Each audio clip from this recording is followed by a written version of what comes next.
Dia siap datang kat rumah aku lagi.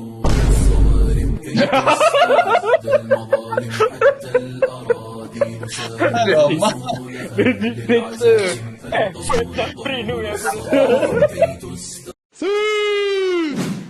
Aku rasa kat podcast ni kita kena borak tentang apa jadi dengan Real Madrid. Kes-kes yang terjadi sejak kita buat video last time yang unreleased, okay? Ada satu video aku ada dengan Aiman bincang pasal Real. Kita orang borak ah, oh salah Mbappe ke? Kau rasa boleh jadi ke Mbappe is the problem? Sejak Mbappe sign, It's all about our struggle and egoism lah, I think. Sebab you have a lot of stars dekat dalam team tu, and if you have Vinicius, everybody go with keego masing-masing tu, diorang rasa diorang yang nak scoop, diorang nak sepak, diorang tak nak let somebody else yang tolong the team tu sepak, diorang rasa diorang yang boleh buat, diorang nak buat. Tapi sampai tak jadi, baik. Semua star. Mbappe tu bukannya dia sama level dengan Vinicius tu, world class. Tapi tak tahu kenapa Vinicius Mbappe masih on top. Dia macam coach ke, aku macam Ancelotti bukan manager, macam cakap. Dia manage je. Dia biar macam mana lah. Kau buat apa je, biar buat player buat do the magic. aku rasa ego in a way ya betul, tapi aku kembali kepada habis sebelum Mbappe masuk, wujud je ego ni. Vini still ada ego, dia ada ego waktu season ni tu, Bellingham apa semua. Tapi menang UCL tak ada masalah, dah menang league juga season tu. Aku tak rasa salah Mbappe, maksudnya Mbappe masuk dia buat kacau ke apa tak. Mbappe still boleh perform sendiri, macam yang tu, score paling banyak, dia paling banyak top scorer lah, etc. Tapi side effect dia dekat tepi-tepi, macam contoh kepada Vini, kepada taktik, kepada cara orang pandang tim ni, semua tu membuatkan, yelah, affected Arsenal kita. And at the moment in a negative way daripada in a good way. Sejak kita borak kata taktik je kot, tiba-tiba rupanya bukan taktik sahaja. Banyak kejadian berlaku daripada pergaduhan player kepada politik kepada even ada racism sikit. Sekarang ni dah even Mourinho dah patah balik. Aku rasa Naufal kau pernah sebut kan pasal Mourinho nak masuk balik ke Real kan. Tiba-tiba betul-betul terjadi Aku pun tak time expect tu discussion tu tak se-lively sekarang. Time tu bukan ada podcast. podcast. Tu kita borak sendiri-sendiri je kat luar, tak silap Ya. aku. Kau kata Ya, kata ya, Mourinho. So David- kita go through David- chronologically, kita go one by one lah. Of course, start of the season, Xabi Alonso masuk, very macam high expectation lah. Oh, Xabi Alonso buat taktik kat Leverkusen apa semua dengan Mbappe, Vini, bla bla bla. The first thing that happened, man, cuba baca apa yang aku tulis nombor 1. Xabi Alonso against Vini. Okay, kalau korang ingat apa yang terjadi, kita tengah nombor 1, Real lah tengah nombor 1. Lepas El Clasico lawan Barca, kita orang menang. Vini di sub off, tapi dia tak puas hati langsung. Sebab waktu tu dia macam terus lari ke dressing room bagai kan. Sebab dia kalau boleh dia nak jadi star player apa semua. Dan waktu tu Xabi Alonso memang main Mbappe dengan, kalau korang ingat, Gonzalo Garcia main kat depan dengan Mbappe. So Vini dapat main tapi dia akan di sub off ataupun kadang-kadang dia tak dapat start bla bla bla. So jadilah pergaduhan kat situ. Mbappe pula yang kau tanya Dam, dia bukan gaduh, dia lebih kepada macam one moment yang Barca menang cup tu, Mbappe macam kata, suruh Xabi, kau datang lah sini. Macam waktu tu Xabi tepuk tangan untuk play-play Barca macam dia menang cup apa kan. Lepas tu Mbappe macam kata, oi kau datang kat sini. Maksudnya Mbappe ada respect lah ke Xabi sebagai manager. Dia macam pandang macam, oi Xabi ni siapa tu tiba-tiba nak arah-arah kita orang suruh ni lah apa semua. So aku punya bayangan lebih kepada macam tu lah. Vini memang gaduh dengan Xabi sebab playing time apa semua. Mbappe lebih kepada tak respect Xabi sebagai manager macam tu. Tapi yang aku dengar, bukan sahaja, macam aku ni borak dengan orang kat sana kan. Bukan sahaja apa Vini dengan Mbappe. Dengan Xabi tu, dia of course tactically dia power. Dia macam Arteta, dia nak semua benda mengikut image dia. Dia nak ni main sini, dia ada tactical dia lah. Dia hands on. Dia juga very bias kepada player Spanish. Waktu tu Trent kurang main sebab dia nak banyak main Carvajal, banyak main Raul Asensio. Sebab tu Gonzalo Garcia main. Iaitu tak tahulah salah ke betul ke, tak kisahlah kan pasal Spanish bias tu. Tapi yang tu menyebabkan player-player yang bukan Spanish, contoh Vini apa semua, merasakan dia ni apa main budak-budak dia yang Spanyol-Spanyol lah apa semua, padahal kita orang ni dia jadi macam tu. So tu apa yang aku faham lah daripada apa yang terjadi kat Alonso yang first dulu. Patut Alonso pun kena sack. Nombor 2 Dam, cuba baca lepas tu apa jadi? Nombor 2 Benfica versus Madrid racism, controversy involving Vini, Cristiano Mourinho yang kat semi round 16 kan? Suku. Benfica. Round of 16. Round of 16. Sikit. Waktu tu Arbeloa dah waktu tu kan. Xabi Alonso dah caw kan? Belum. Belum.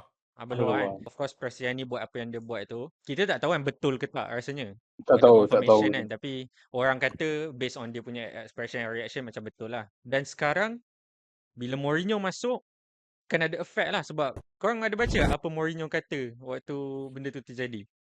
Ada. Dia kata Dia tak pilih Vini, right? alasan paling bodoh. Dia kata Benfica is not a racist club. Kita ada legend-legend daripada orang kulit hitam juga. Lepas tu It's dia like kata juga it's like I have a gay friend sort of defense lah. Betul.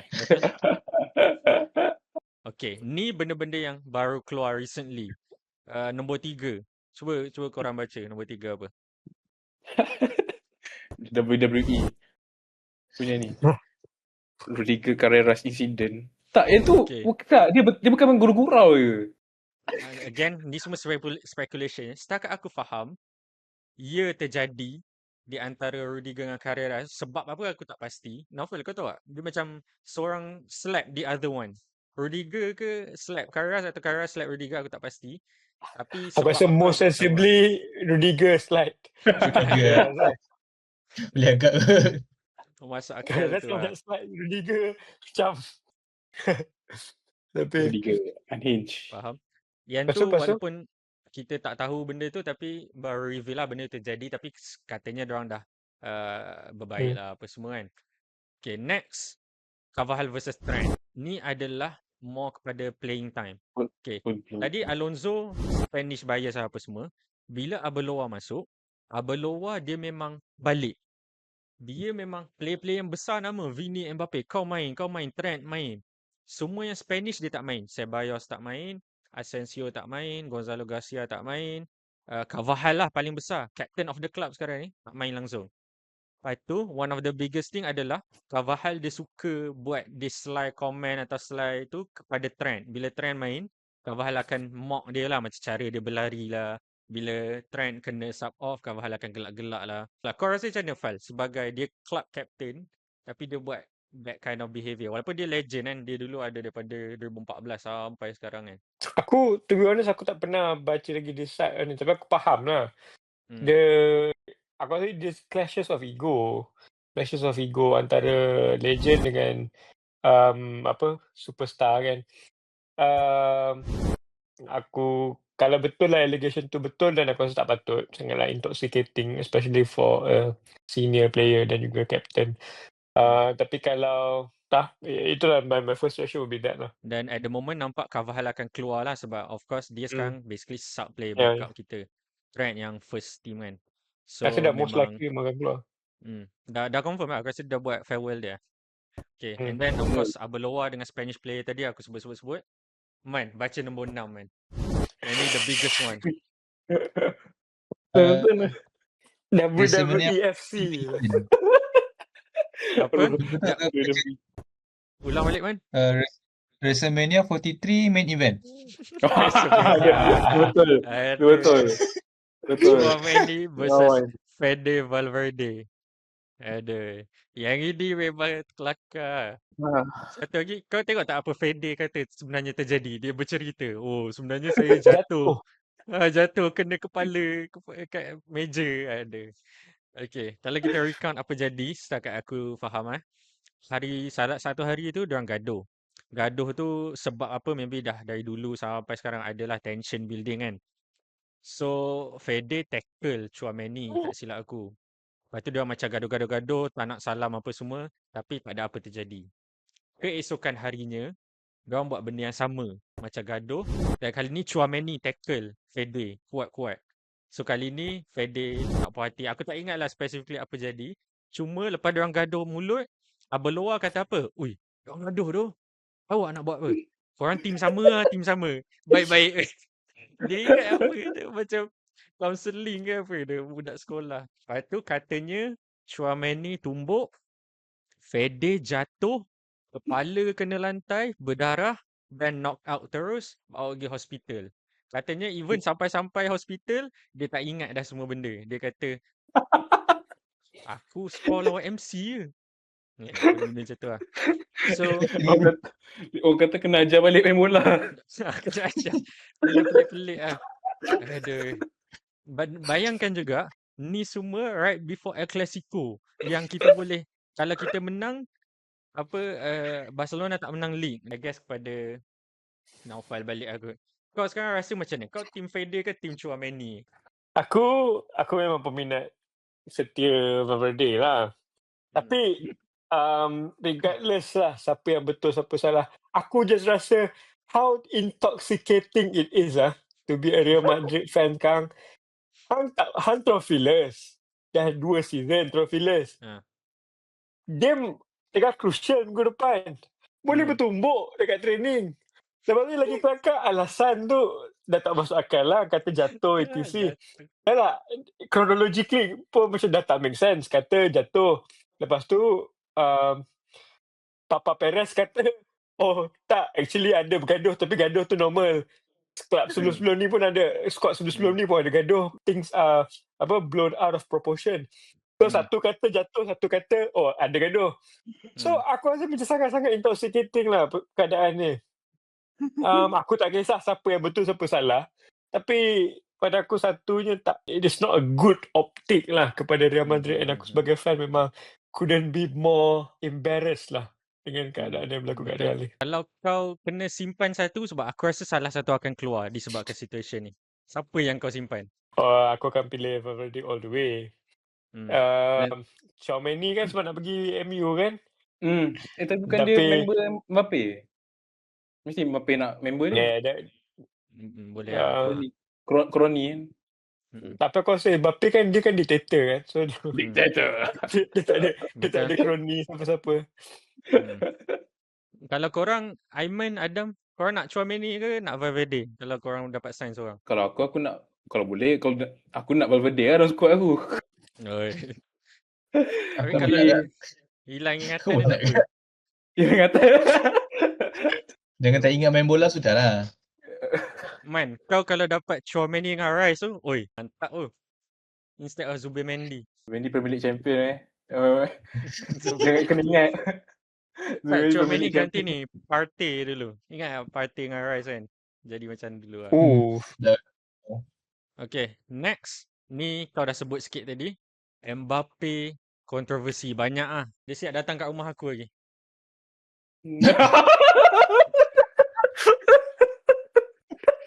Alamak. Dia dictator. Effort nak print tu yang aku rasa.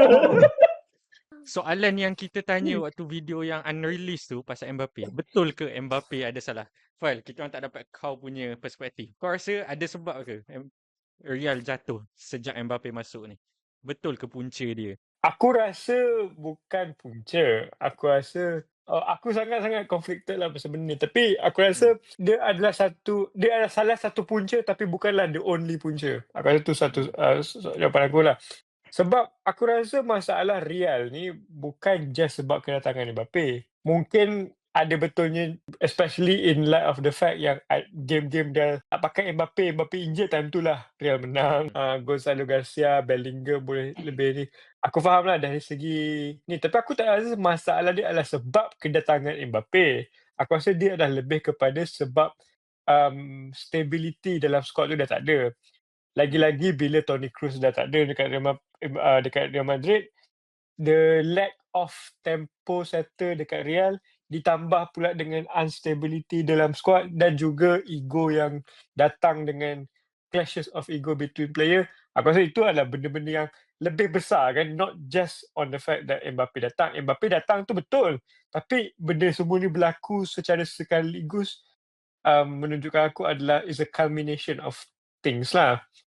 Tapi tu dari segi sebab dia kan, kita tak sentuh lagi pasal dia punya trip dengan girlfriend semua tu tak sentuh lagi kan. Tak macam coincidence, macam kebetulan dia datang ni, manager pun bukan manager yang sebelum ni Ancelotti kan. Tapi itulah sebab tu aku tahu solution apa. Sebab Perez takkan jual dua-dua. Mbappe takkan caw, Vini takkan caw. Dia tak nak jual lah sebenarnya. Dia nak star nama kan. Even at one point tu ingat tak? Dia nak panggil Haaland lagi nak datang. Kau bayangkan Vini, Haaland, Mbappe satu team. Lepas tu ni apa nak Rodri. Rodri lah gaduh dengan Vini waktu Ballon d'Or hari tu. Ni dah macam confirm lah. So aku pun tak tahulah solution dia apa. Aku cuma rasa jual salah seorang player tu sebenarnya is the solution. Tapi akan dibuat sebab Perez tak nak jual lah salah seorang. Tapi speaking of Perez, nombor next tu aku sebut apa? Yang pasal Perez punya ni. Perez. Aiman, kau banyak deal dengan owner-owner yang dulu Arsenal korang kata macam owner ni lah. MU pun fan banyak owner. Kau sebenarnya rasa apa dengan Perez ni from an outsider perspektif lah? Macam dia je yang dictator yang sebenar. The actual So, dia dictator.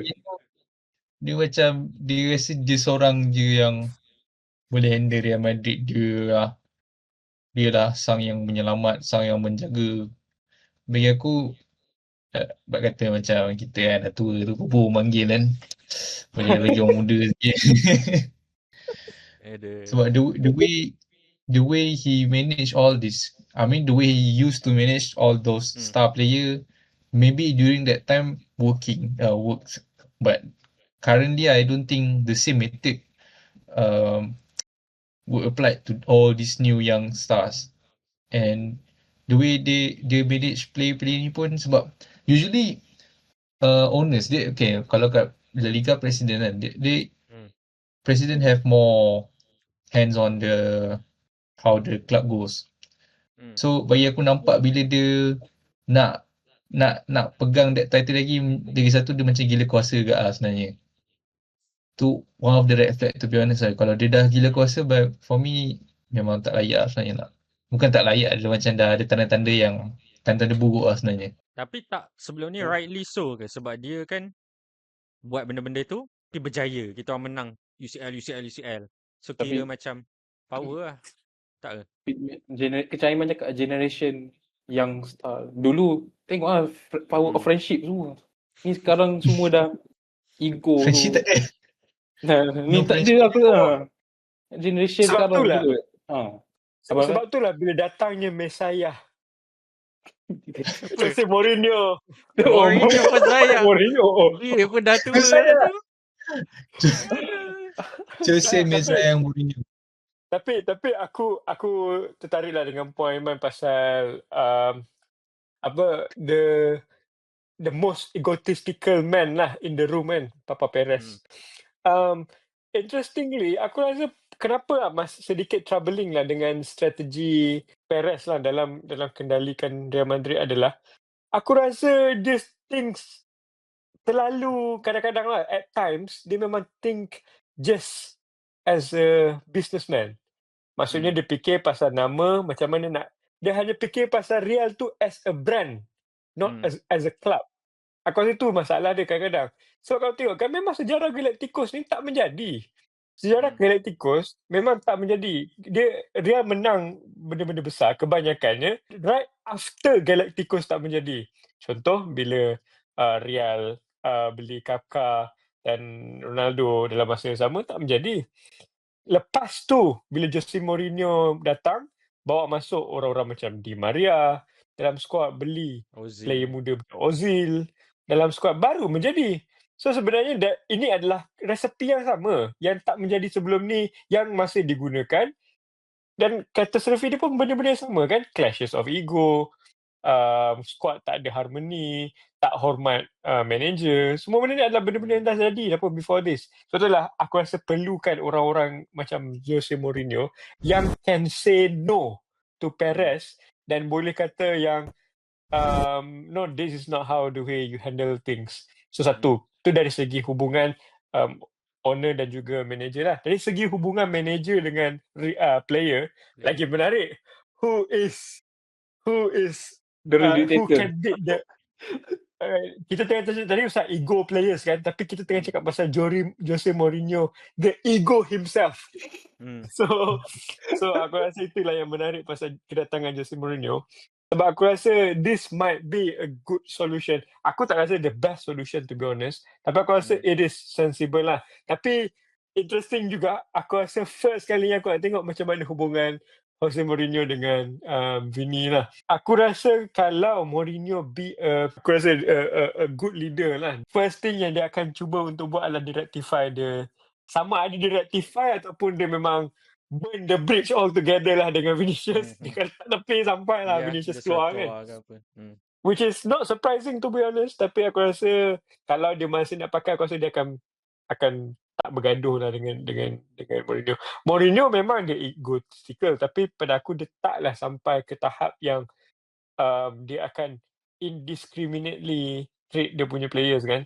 So aku rasa Tu aku interesting to disagree. see lah. Sebab Disagree. kita pernah nampak dia buat benda tu. Aku ingat Betul lah, lagi betul kat lah. MU, dia buat benda tu. Teruk gila nak mati lah. Okay, Betul lah. kita dah sampai the final point kat Real ni. Mourinho dah masuk. And banyak benda lah terjadi. Aku tak tahulah korang punya perspektif macam mana. Aku nampak Mourinho masuk ni lebih kurang macam actually a Hail Mary dah. Maksudnya semua benda dah tak berjaya. Mourinho ni boleh jadi bagus, boleh jadi tak bagus. Perez ambil, dia campak je masuk. Tengoklah apa jadi. Kalau tak bagus, dia akan jadi teruk gila nak mati. Sebab Mourinho ni, dia bayangkan api, kau campak oil kan, campak minyak. Boleh jadi membara sampai membakar satu pan, so yang tu teruk. Ataupun boleh jadi membara, membakar Ada semangat. berapi. Ataupun boleh jadi power lah senang cerita instead. Dan kita tak tahu dia akan pergi mana. Kenapa aku kata dia boleh bakar the whole thing, everything? Sebab daripada Mourinho punya previous tempat, dia memang macam kau kata the actual ego himself lah. Dia pun egois juga. Perez ego, dia ego, player-player ni ego, semua orang ego tinggi lah senang cerita. Dan daripada kita tengok even sebelum dia caw dari Real last time, dia gaduh dengan Casillas. Sebab tu Casillas tiba-tiba daripada first team keeper drop, kena main siapa nama dia, Diego Lopez kot apa entah 2013 tu. Kakak daripada first teamer, dia tak suka main Kakak, dia main Ozil. Dia suka buat decision yang boleh kata ballsy and okay, aku kata kau keluar, kau tak payah main ni. Tapi kacau dressing room dan contoh macam kat MU, toxic gila nak mati. Waktu tu Pogba baru masuk. Pogba terus dia jangan ni. Luke Shaw dipanggil gemuk. Betul-betul kali ni orang panggil gemuk. Manager kata kau gemuk, kau jangan main. Luke Shaw menangis. Apa aku tak ingat lah. Tapi benda tu penuh lah kat MU. Orang ni gaduh orang ni. Sampai even yang dia bagus dengan macam orang-orang yang ego tinggi macam Ibra je waktu tu yang suka main untuk dia waktu kat MU. Macam of course Aiman ada Arteta. Kau slot. Okay, lain lah sikit kan slot tu. Jangan sebut lah. Tapi orang sekarang pergi kepada Arteta, Xabi Alonso, Maresca macam muda-muda boleh build a team. Sekarang Real go back to almost macam legacy manager lah boleh panggil kan. Macam old manager.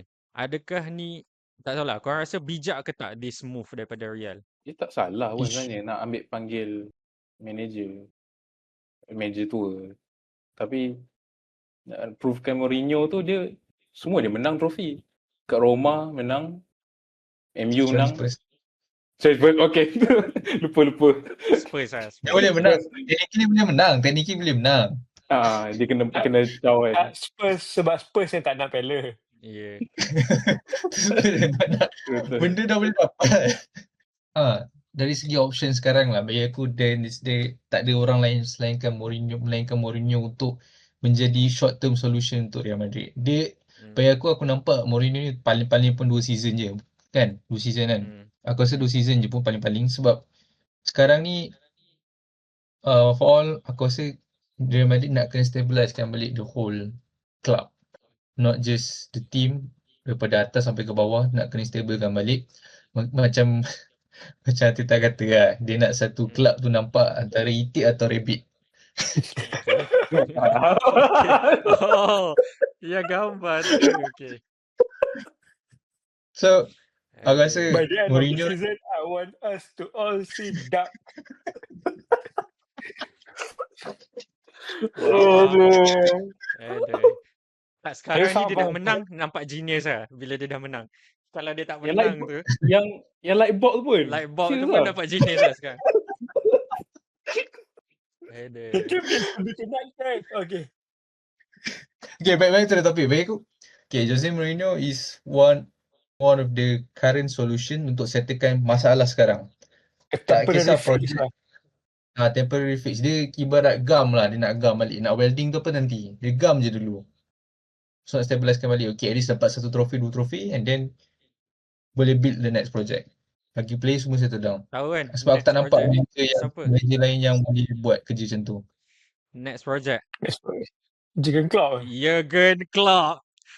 Galactic Klops. Time for my Galactic Clubs to start. Tak, dia kena balik Eh, dulu. Dia kan Batman macam tu. Kita orang perlukan dia sekarang ni. tapi Yeah. satu angle lagi lah. Aku rasa Hmm. masalah Real lah. Dari segi squad lah. Aku rasa masalah squad Real ni, player-player Real sekarang ni adalah player-player yang semuanya memang bukan setakat egois lah. Dia memang ego driven. Maksudnya dia perform sebab dia orang ego. Contoh macam Vinicius. Memang dia memang perlukan that I'm underdog. The world is against me kind of mentality, and then barulah dia perform. Mbappe pun. Mbappe is the guy. He's the guy that shocks the world in the final of World Cup kan. World Cup. Memang orang-orang yang ego driven, dan with that ego dia orang flourish lah. So tu masalah dia. Aku rasa dia sebenarnya dia masalah yang dia masalah, aku tak rasa benda ni masalah attitude per se. Mungkin ada attitude sebab dia terbawa-bawa kan, perangai yang macam pada aku menjengkelkan lah. Contoh macam yang tadi Syamil cakap, Mbappe post Hala Madrid bila Real tengah kalah, tengah losing to Barcelona pula tu.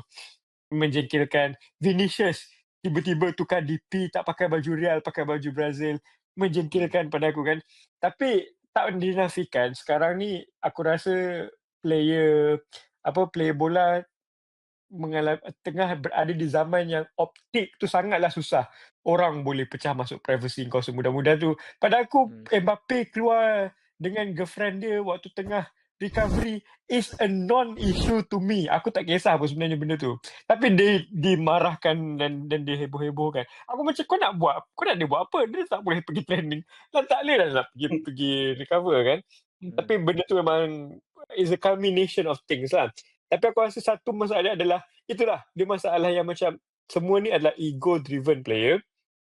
Diorang masuk satu team. So beza tau. Dulu waktu zaman Benzema, Bale dan juga Cristiano, semua padu and semua ada some sort of ego. Tapi bagusnya squad tu, kenapa squad tu masih boleh menang adalah Bale dan Benzema tahu this Real Madrid is centered on Cristiano. So dua-dua memang setuju. Kalau kita tengok the podcast yang Bale pergi dengan Gary Neville, Roy Keane semua tu, memang dia kata dalam squad tu everyone is aware Ronaldo is the guy. So tu lah Mbappe yang dulu dekat Spurs pun dia banyak ambil free kick semua. Dia kata tak apa, biar Ronaldo ambil. Benzema pun kita tahulah sampai Ronaldo outshine dia. Lepas Ronaldo keluar barulah orang nampak hebatnya Benzema, padahal dia memang dah hebat sejak dulu lagi pun. Tapi wujudnya individu macam ni yang boleh untuk macam take a step back and bagi someone untuk lead kan. Tapi sekarang ni tak ada benda tu. So aku rasa macam itulah benda yang aku miss. And aku rasa macam kalau Jose Mourinho boleh untuk bring that kind of mentality of like sacrificing yourself for the betterment of the team, aku rasa itulah solution dia lah. Yang untuk settlekan masalah stability dalam Real. Harap-haraplah tahun depan, season depan kita orang kembali 2 season betul-betul trophyless. So tak pernah terjadi lah. Ini memang 2 season turut kalah dengan Liverpool man. Kau kena ingat. Kau cakap dah 2 season juga final kau kalah, so tak apa.